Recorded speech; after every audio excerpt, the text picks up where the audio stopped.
Sa Quezon City na natagpuan ang motorsiklong ninakaw sa Sampaloc, Maynila. Arestado ang suspect sa pagbebenta, pati ang bumili.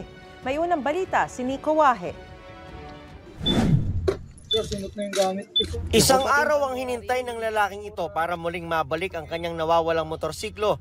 Taga Sampaloc, Maynila siya pero sa Quezon City pa niya natagpuan ang kanyang motor. Kasama siya ng mga pulis nang tuntunin nila ito.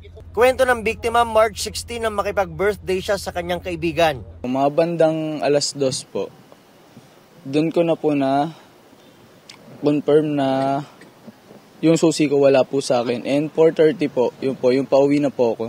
Pagkababa ko, wala na po yung motor ko doon. Tapos nagganap po muna ako. Yun, wala na po. Tapos sabi ko, uwi po muna ako sa bahay dahil papahinga baka sakaling nilipat. Kasi may case na rin po doon na nilipat lang po sa kabilang street yung motor. Kinabukasan pa raw niya na i-report sa mga pulis ang insidente. Nang araw ding iyon, nakatanggap siya ng mensahe sa cellphone na may gusto mag-surrender ng kanyang motor. Binenta daw po sa kanya yung motor ng halagang 20K pero dahil hindi daw po siya 3K lang po yung dinaw niya pero binigay na po yung motor sa kanya. Pero na magkita sila sa barangay, wala naman ang motorsiklo.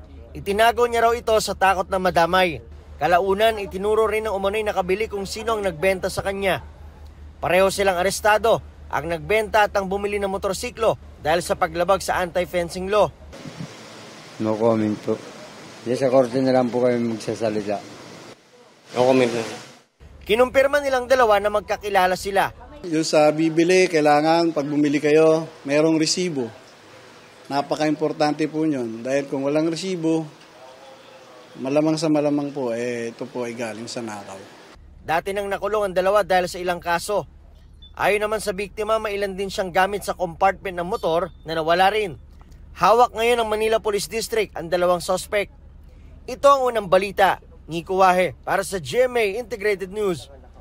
Mga kapuso, para una ka sa mga balita, mag-subscribe sa GMA Integrated News sa YouTube. Sa mga kapuso abroad, subaybayan niyo po kami sa GMA Pinoy TV at sa www.gmanews.tv.